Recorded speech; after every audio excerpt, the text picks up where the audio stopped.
You're my beloved, you're my bride. To sing over you is my delight. Come away with me, my love.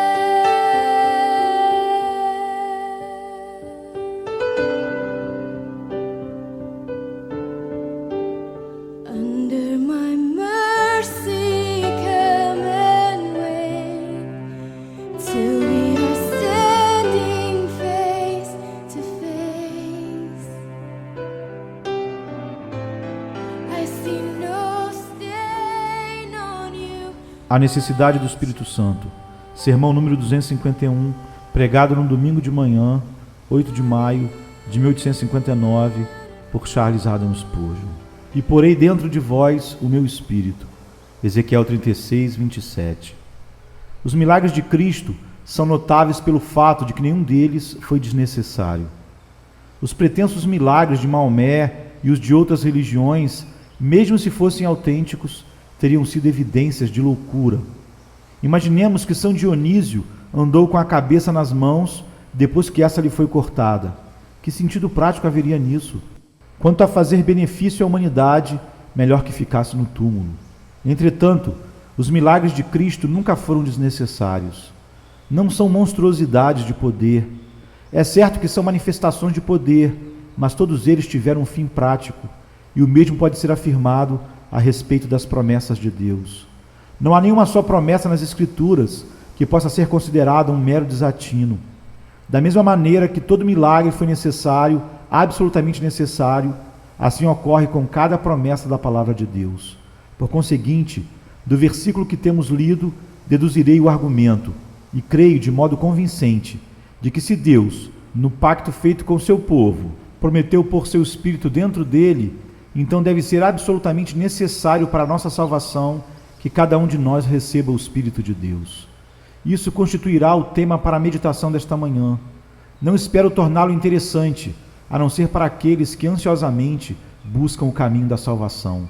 Começaremos então estabelecendo a proposição de que a obra do Espírito Santo é absolutamente necessária para que possamos ser salvos. Tratando de provar isso, inicialmente farei notar que tal necessidade se manifesta claramente quando recordamos o que o homem é por natureza. Algumas pessoas dizem que o homem por si mesmo pode alcançar a salvação, que ao ouvir o Evangelho está em seu poder recebê-lo e por ele experimentar uma mudança salvadora. A isso replicamos: tais pessoas não sabem o que o homem é por natureza. De outro modo, não se aventurariam a fazer tais declarações. As Escrituras Sagradas afirmam que por natureza o homem está morto em seus delitos e pecados. Não nos diz que está doente, fraco ou que se tenha tornado duro e insensível, mas assevera que o homem está completamente morto. Tudo que a palavra morto significa com referência ao corpo, o mesmo indica, do ponto de vista espiritual, com respeito à alma humana. Quando o corpo está morto, não tem poder, de si mesmo é incapaz de fazer algo. Quando a alma humana está morta, no sentido espiritual, essa alma, se é que a comparação tem algum significado, está completamente desprovida de poder e incapaz de fazer algo por si mesma ou para si mesma. Quando presenciarem os mortos ressuscitarem-se de suas tumbas, quando as virem saltando seus sudários, abrindo as tampas de seus ataúdes e andando por nossas ruas vivendo e respirando, e tudo isso como resultado do seu próprio poder, então talvez possam crer que as almas que estão mortas em pecados podem voltar para Deus, transformar sua natureza e tornar-se elas mesmas herdeiras do céu, embora antes fossem herdeiras do inferno. Contudo, não antes disso. O teor do Evangelho gira em torno do fato de que o homem está morto em seus pecados e que a vida eterna é um dom de Deus. E se colocaria contra a totalidade deste teor básico do Evangelho quem defendesse que o homem pode conhecer e amar a Cristo sem a atuação do Espírito Santo. O Espírito Santo encontra os homens tão desprovidos de vida espiritual como aqueles ossos secos na visão de Ezequiel. O Espírito tem de juntar cada osso com seu osso, até reconstituir o esqueleto, e depois, vindo dos 4 cantos, precisa soprar sobre esses ossos mortos, a fim de que recebam vida. A não ser pelo Espírito de Deus, as almas dos homens teriam de permanecer no vale dos ossos secos, mortas e mortas para sempre. Mas as Escrituras não dizem apenas que o homem está morto em pecado. Afirmam algo pior que isso, que ele, por natureza, é absolutamente e totalmente contrário a tudo que seja bom e reto. Portanto, a intenção da carne é inimizade contra Deus, pois não é sujeita à lei de Deus, nem em verdade o pode ser. Romanos 8, verso 7. Folhemos as páginas da Bíblia e continuamente é repetido que a vontade do homem é contrária às coisas de Deus. Que disse Cristo naquele texto tão frequentemente citado pelos arminianos para negar a doutrina que tão claramente afirma? Que disse ele aos que imaginavam ser possível ao homem vir a ele sem a influência divina? Primeiramente afirmou: ninguém pode vir a mim se o Pai que me enviou não o trouxer. Entretanto, disse algo ainda mais enfático: e não quereis vir a mim para terdes vida. O homem não quer vir. Aqui se encontra a coisa fatal. Não é apenas que o homem se encontra sem forças para fazer o bem, e sim que é suficientemente poderoso para fazer o mal, de modo que sua vontade está perversamente disposta a ir contra tudo que é reto. Vá, arminiano, e diga a seus ouvintes que eles podem vir a Cristo, se assim o desejarem, mas saiba que o seu Redentor o observa face a face e lhe diz que você está proferindo uma mentira. Os homens não querem vir, nunca virão por si mesmos. Ninguém pode induzi-los a vir, nem mesmo forçá-los a vir com todas as suas ameaças, nem seduzi-los com todos os seus convites. Eles não querem vir a Cristo para terem vida. Até que o Espírito Santo os traga, não quererão vir, não poderão vir. E é pelo fato de que a natureza humana é hostil ao Espírito de Deus que o homem odeia a graça, despreza a maneira pela qual se oferece esta graça e é contrário à sua natureza orgulhosa o humilhar-se para receber a salvação pelos méritos de outro. Daí, pois, surge a necessidade de que o Espírito opere diretamente no homem para mudar a sua vontade, corrigir as inclinações do seu coração e, depois de colocá-lo no caminho certo, dar-lhe forças para andar nele. Se todos estudassem o homem e chegassem a compreendê-lo, não poderiam deixar de ser zelosos nessa doutrina da necessidade da obra do Espírito Santo. Com razão, um grande escritor observou que jamais conheceu um homem que sustentasse algum erro teológico que, ao mesmo tempo, não mantivesse alguma doutrina que atenuasse a depravação humana. O arminiano diz que é verdade que o ser humano está espiritualmente caído. Todavia, acrescenta que ele ainda possui o poder da vontade e essa vontade é livre. Ele pode levantar-se. Atenua-se dessa forma o caráter desesperador da queda do homem. Por outro lado, o antinomiano afirma que o homem não é responsável, pois nada pode fazer, por conseguinte, não está obrigado a fazer nada. Não é sua obrigação crer, nem é sua obrigação arrepender-se. Vemos aqui que ele também atenua a condição pecaminosa do homem e lhe faltam ideias corretas a respeito da queda. Entretanto, uma vez mantida a posição verdadeira, ou seja, a de que o ser humano não está completamente caído, perdido e condenado, e sim também de que é culpado e por si mesmo impotente, então necessariamente você adotará a posição doutrinária correta em todos os demais pontos do grande Evangelho do Senhor Jesus. Desde que se creia o que as Escrituras ensinam sobre o homem, posto que se aceite que o seu coração é depravado, seus afetos corrompidos, seu entendimento obscurecido e sua vontade pervertida, então você terá de sustentar que, se uma pessoa assim tão miserável há de ser salva, essa salvação deverá ser efetuada pelo Espírito de Deus e por Ele somente. A seguir, vou apresentar-lhes outra prova. A salvação tem de ser obra do Espírito Santo em nós, porque os meios usados na salvação por si mesmos são insuficientes para realizá-la. Quais são os meios de salvação? Em primeiro lugar, e de maneira destacadíssima, está a pregação da palavra de Deus. Mais almas têm sido levadas a Cristo através da pregação do que por qualquer outro meio, pois ela é um instrumento principal de Deus. A pregação é a espada do Espírito, viva e eficaz, a ponto de dividir a alma e o espírito, juntas e medulas.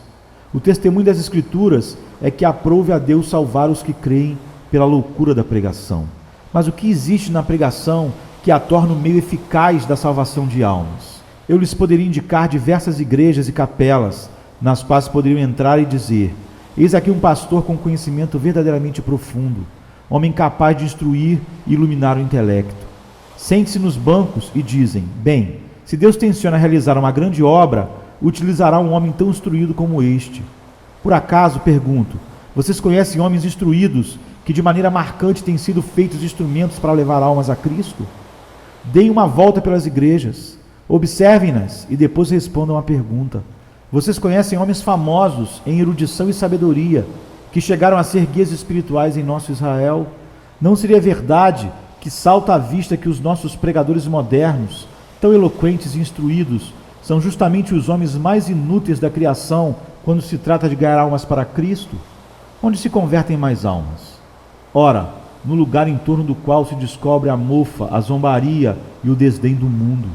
Os pecadores são convertidos pela pregação daquele cuja eloquência é rude e simples, e sem acréscimos de vanglória, daquele que precisa cair de joelhos para confessar sua torpeza, e quando o mundo fala mal dele, sente como se na verdade o merecesse, porquanto nada mais é que um vaso de barro, dentro do qual Deus se compraz em pôr o seu tesouro. Atrevo-me a acrescentar que, através dos séculos, os pastores mais depreciados têm sido os mais úteis. Mesmo no presente, poderemos encontrar pobres pregadores que mal podem falar em linguagem correta e que têm sido os pais de mais almas e têm trazido mais troféus a Cristo do que qualquer bispo em sua cátedra. É porque Deus se agradou de dar poder ao bronco e ao débil, mas nunca aqueles que, ao conseguir algo, o pudessem atribuir à excelência do poder da sua sabedoria ou da sua eloquência. À semelhança do apóstolo Paulo, a obrigação de todo pastor é gloriar-se em suas fraquezas. O mundo exclama: fora com sua eloquência, ela é áspera, rude e excêntrica. Sim, é precisamente assim, porém estamos contentes, porque o Senhor a abençoa. É melhor, muito melhor, que haja imperfeições nela, pois desse modo se verá claramente que a obra de conversão não é do homem, nem pelo homem, e sim que é a ação de Deus, e de Deus somente. Conta-se que uma vez, um homem extremamente curioso desejou ver a espada com a qual um famoso guerreiro havia enfrentado batalhas arriscadas. Lançando um olhar ao longo da folha, disse: bem, nada vejo de extraordinário nessa espada. Não, respondeu o guerreiro, mas você não observou o braço daquele que a maneja. Da mesma maneira, quando se escuta um pastor que Deus tem abençoado, algumas pessoas são propensas a dizer: não vejo nada nele. Não, é certo. Porém vocês não consideraram o braço eterno que efetua a colheita com a espada do Espírito Santo. Se tivessem visto a queixada do jumento nas mãos de Sansão, teriam dito: que coisa, tão grande número de vencidos com isso? Impossível. Tragam uma faca afiada, preparem o aço de Damasco. Não, pois a Deus pertence toda a glória. Portanto, não com arma afiada, e sim com a simples queixada, Sansão há de alcançar a vitória. Assim acontece com os ministros. Comumente Deus abençoa os mais frágeis para realizar o maior benefício. Daí não se deduziria, então, que tem de ser uma obra do Espírito, porque se não há nada no instrumento mesmo para obtê-lo, não seria a atuação do Espírito quando o fato se realiza? Permito-me fazer a seguinte colocação. Sob o ministério da pregação, as almas mortas recebem vida. Pecadores se arrependem, os piores são feitos santos, e os que vêm com o propósito de rejeitar são obrigados a crer. Agora pergunto, quem opera tudo isso? Se alguém diz que é o pastor quem o faz, então terei que recusar totalmente essa opinião, porque nada há no ministro que Deus tenha abençoado que indique tal coisa. Tem de ser o Espírito atuando no homem através do ministério da pregação. De outra maneira, tais resultados nunca poderiam ocorrer. Haveria mais esperança de ressuscitar os mortos, sussurrando-lhes aos ouvidos, do que salvar as almas através da pregação, a não ser pela agência do Espírito Santo. Consta que em certa ocasião Melanchthon, sem o Espírito de Deus, pôs-se a pregar confiante em converter as pessoas, mas finalmente compreendeu que o velho Adão era demasiado forte para o jovem Melanchthon, e teve de retirar-se e suplicar a ajuda do Espírito Santo, pois sem ele nenhuma alma seria salva.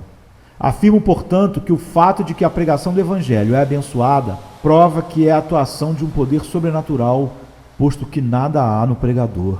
Outros meios, contudo, além da pregação, são usados para abençoar as almas dos homens. Vejam, por exemplo, as ordenanças do batismo e da Santa Ceia. Ambas constituem ricos meios de graça.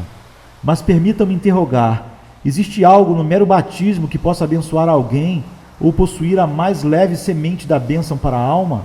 E com respeito ao pão e ao vinho que se tomam na Santa Ceia, pode-se de algum modo conceber que haja algo de extraordinário neles? No entanto, não há dúvida de que a graça de Deus acompanha ambas as ordenanças para confirmar a fé dos que as recebem e, inclusive, em alguns casos, para a conversão dos que presenciam a celebração. Então deve haver algo que ultrapasse o externo da celebração. Deve haver realmente o Espírito de Deus dando testemunho através da água, testificando mediante o pão e o vinho. De outro modo, nenhuma dessas coisas poderiam chegar a ser meios de graça para as nossas almas. Não poderia edificar nem ajudar-nos para a comunhão com Cristo. Não poderiam promover convicção do pecado nos pecadores, nem firmar os santos. Deve haver, portanto, à luz de todos esses fatos, uma influência misteriosa, invisível e do alto, a influência do Espírito de Deus. Recordarei, em terceiro lugar, que a absoluta necessidade da obra do Espírito Santo se patenteia uma vez mais ao considerarmos que tudo que Deus o Pai faz e Deus o Filho efetua não tem valor para nós, a menos que o Espírito Santo nos revele estas coisas em nossas almas. Cremos inicialmente que Deus o Pai elegeu o seu povo. Desde antes da fundação do mundo, o escolheu para si mesmo.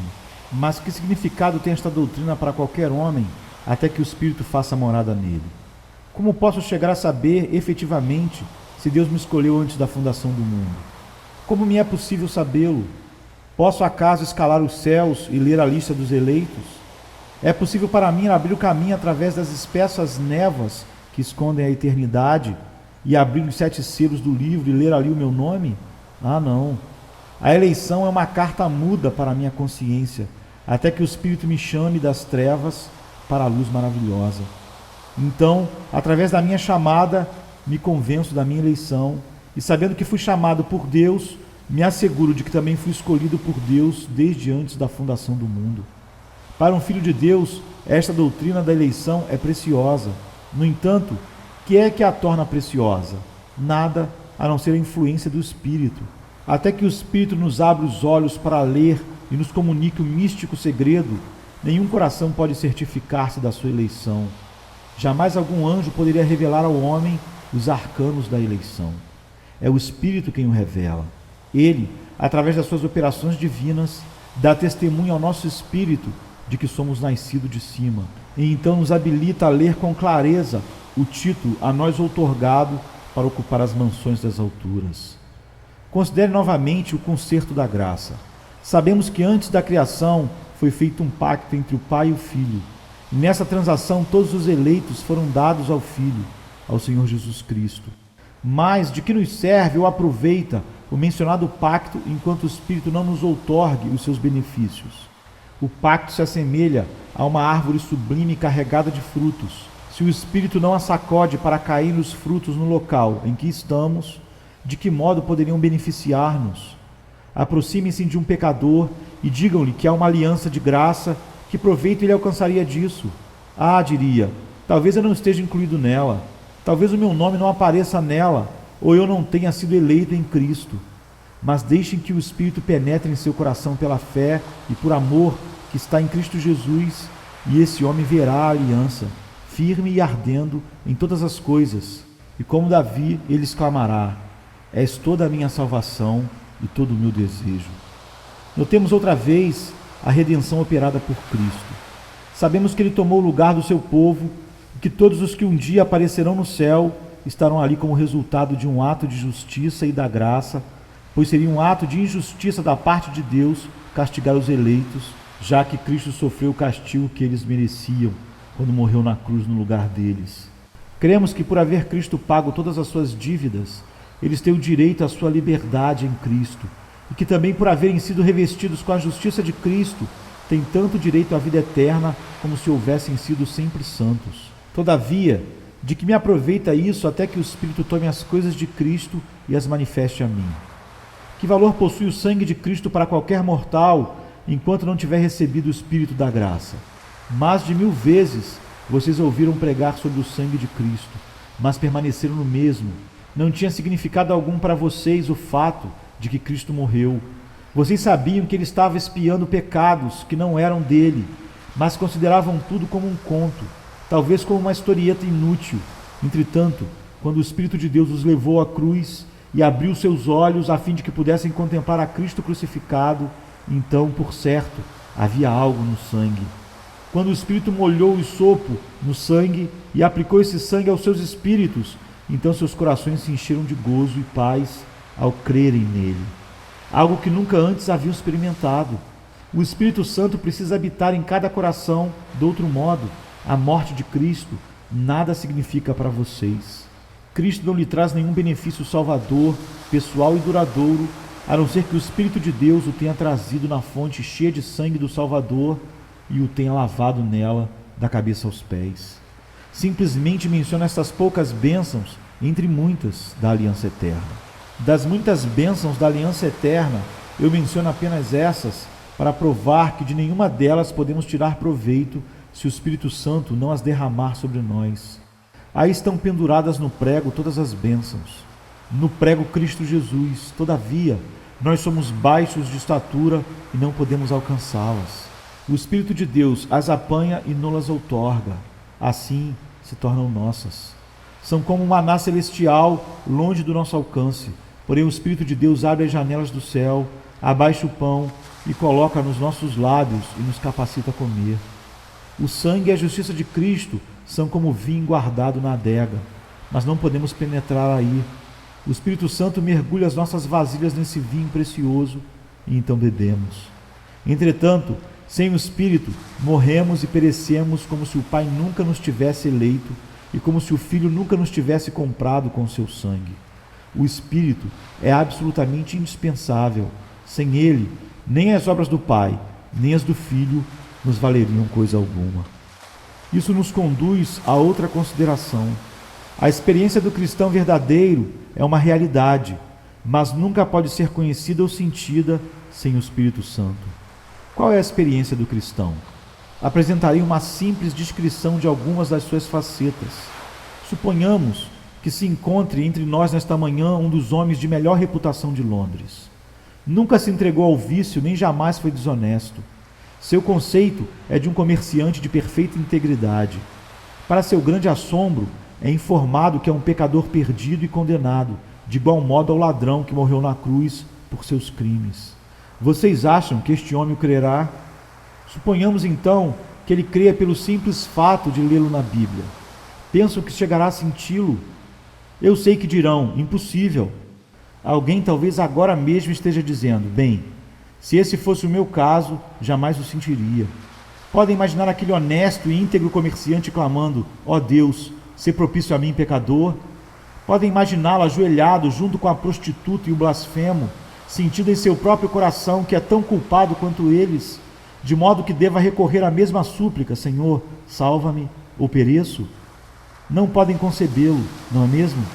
É contrário à nossa natureza imaginar que um homem tão respeitável como o que nós nos referimos tenha de considerar-se a si mesmo como o pior dos pecadores.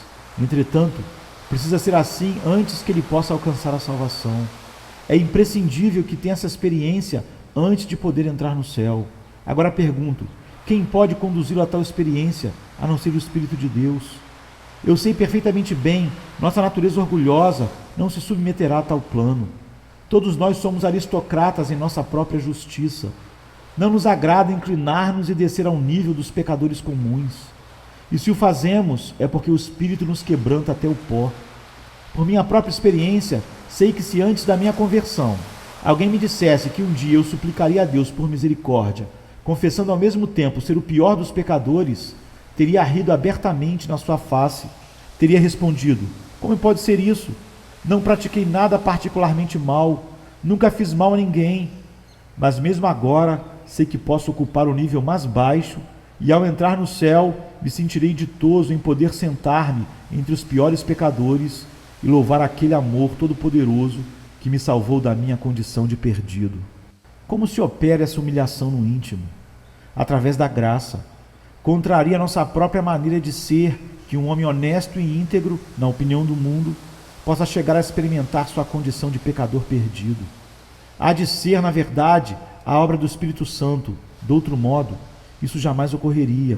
Pois bem, Depois de um pecador ser conduzido a essa condição, você poderia imaginá-lo sentindo remorsos de consciência e crendo que sua conduta passada merece a ira de Deus? Sua primeira reação será: de agora em diante, viverei melhor do que tenho vivido.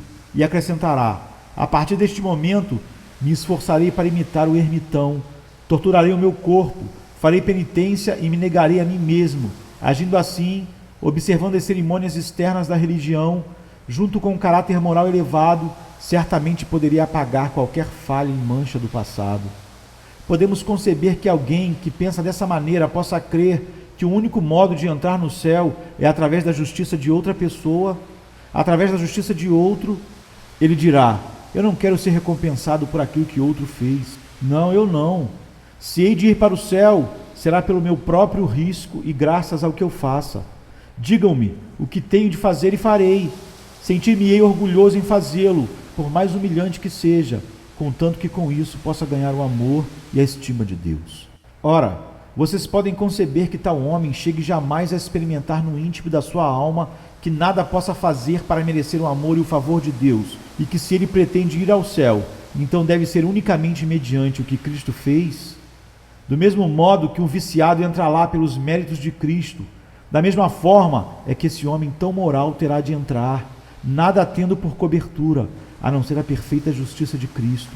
E afirmamos que isso é tão contrário à natureza humana, tão terrivelmente oposto a todos os instintos da nossa humanidade caída, que nada, a não ser o Espírito de Deus, pode nos despojar de toda a justiça própria e de todo esforço humano, compelindo-nos a descansar simples e totalmente em Jesus Cristo como nosso Salvador.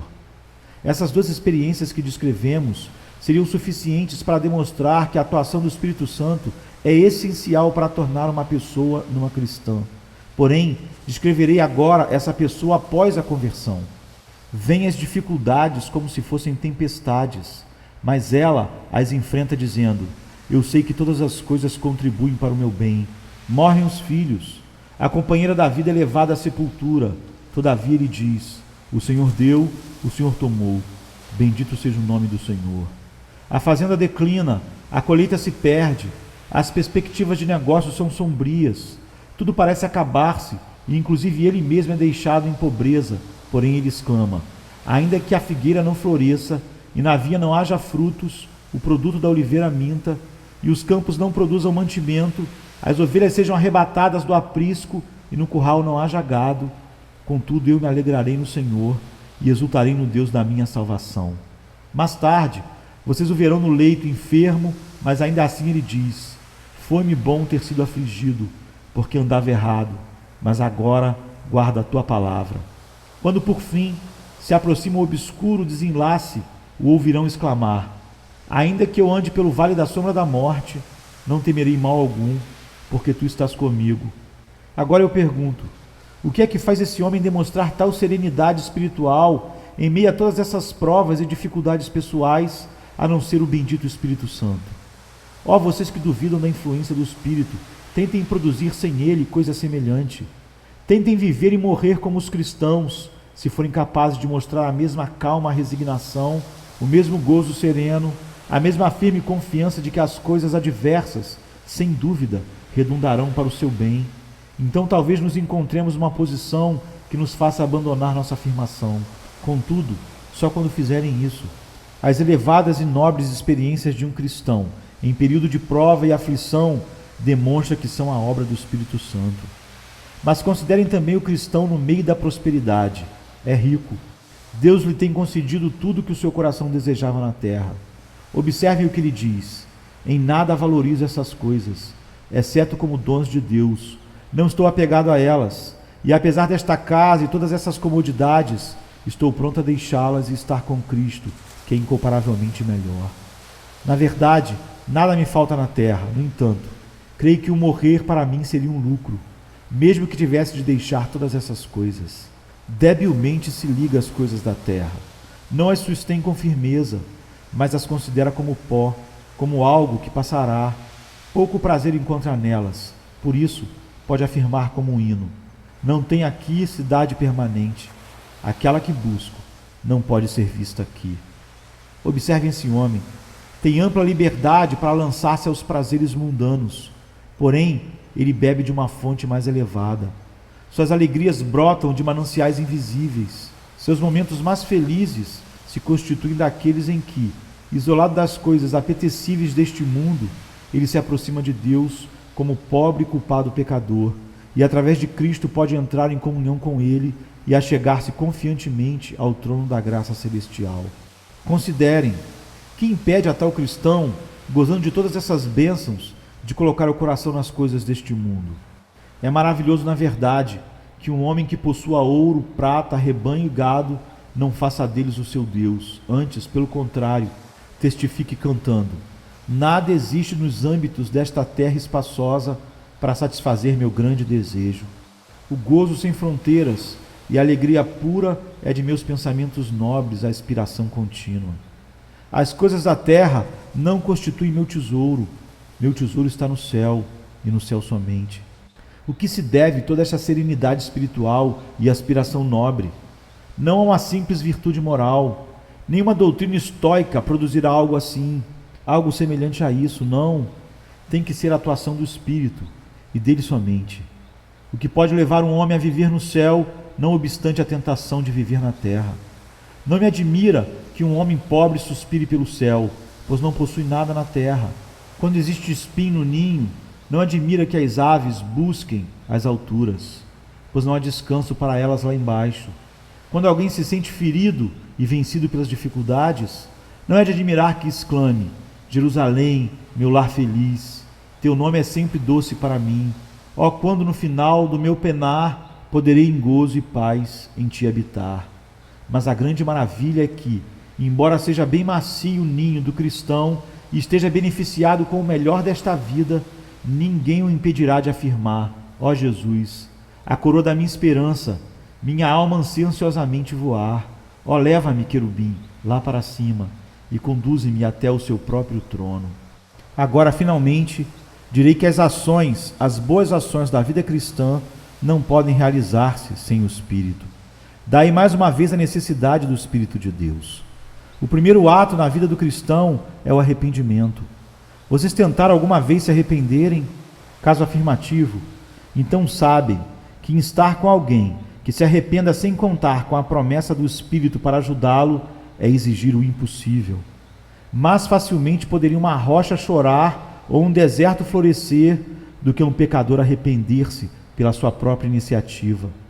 Se Deus oferecesse o céu à criatura humana, simplesmente na base que ela se arrependesse do pecado, o céu seria tão impossível de conseguir como é pelas boas obras. Uma vez que o homem, por si mesmo, não é capaz de arrepender-se, nem de cumprir perfeitamente a lei de Deus, pois o arrependimento inclui nada menos que o mesmo princípio da perfeita obediência à lei divina. Inclino-me a crer que no arrependimento se encontra basicamente toda a lei, embora de maneira condensada, e se o homem por si mesmo pode arrepender-se, então não há necessidade de um Salvador. Ele poderia entrar no céu escalando as íngremes encostas do Monte Sinai. Ao arrependimento segue-se a fé. Talvez pensem que a fé seja algo simples, mas se a alguém fosse dado experimentar a carga do pecado, então não consideraria a fé como algo fácil. Alguém estando no lodo profundo, onde não existe nada sólido, não lhe seria fácil pôr os pés sobre uma rocha, sobretudo quando parece que não há nenhuma rocha aí. Acredito que a fé seja uma das coisas mais fáceis do mundo quando não há nada para ser crido. Porém, quando surge uma oportunidade para usar minha fé, então descubro que não tenho poder suficiente para exercitá-la. Enquanto falava com um camponês, ele usou essa figura. No meio do inverno, algumas vezes penso que bem poderia ceifar, e no princípio da primavera penso: como gostaria de colher. Sinto que estou pronto para fazê-lo. No entanto, quando o tempo da colheita vem e a época de colher se aproxima, me acho como não tendo energias para fazê-lo. Assim é quando não há dificuldades. Não as poderiam colher todas de uma vez? Quando não têm trabalhos a realizar, não seriam capazes de efetuá-los? Mas quando surgem as dificuldades e há trabalho a realizar, vocês descobrem quão difícil é fazê-lo.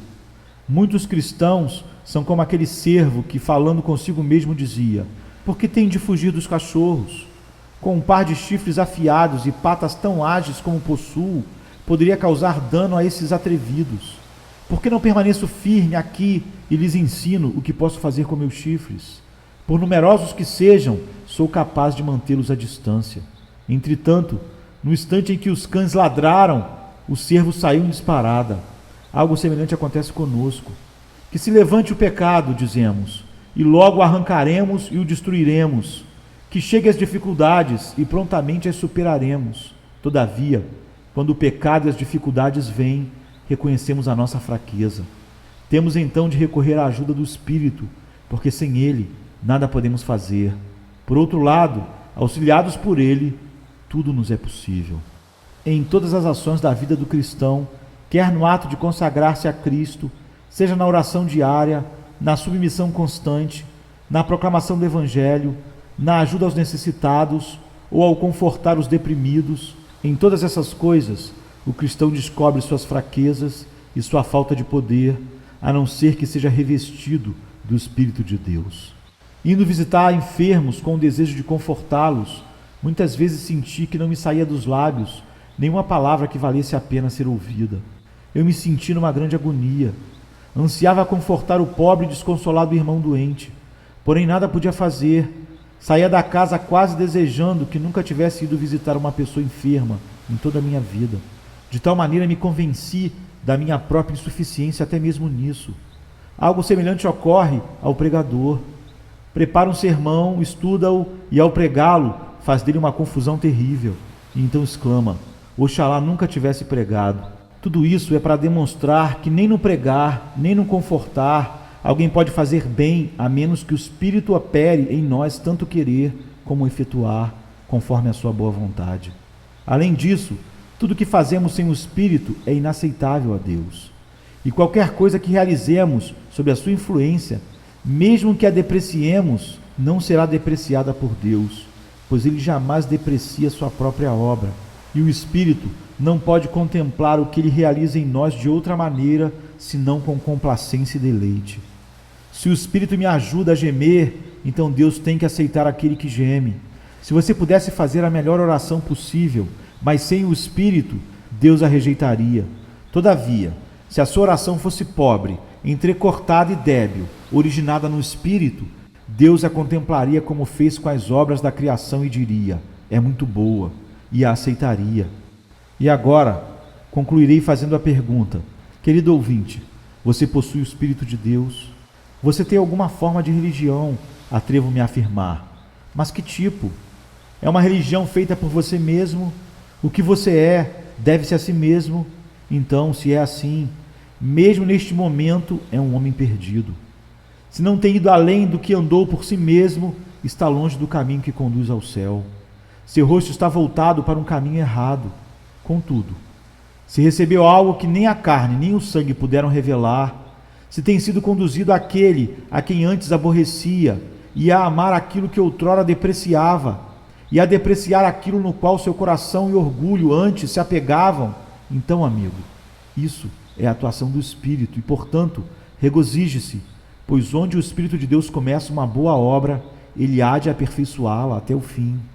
E pode certificar-se quanto à obra do Espírito pelo seguinte: tem sido levado a Cristo e a renunciar o seu próprio eu, já desprendeu-se de toda a emoção, obra, desejo e oração que constituíam o fundamento da sua confiança e esperança, já foi impulsionado a confiar na suficiente obra de Cristo. Se aconteceu assim, você aprendeu algo que a natureza humana jamais pode ensinar. É algo demasiadamente alto para ser escalado pela força humana. É a atuação do Espírito de Deus, e Ele nunca abandona aquilo que uma vez iniciou. Você irá de força em força, e um dia estará entre aquela multidão lavada no sangue, e finalmente completo em Cristo e aceito no amado. Mas se você não possui o Espírito, não é dele. Que o Espírito o conduza agora ao seu quarto para chorar, para arrepender-se, para contemplar a Cristo, e que possa receber agora a vida divina, a qual nem o tempo, nem a eternidade poderão destruir. Que o Senhor nosso Deus escute esta súplica e nos despeça com a sua bênção. Em nome de Jesus. Amém.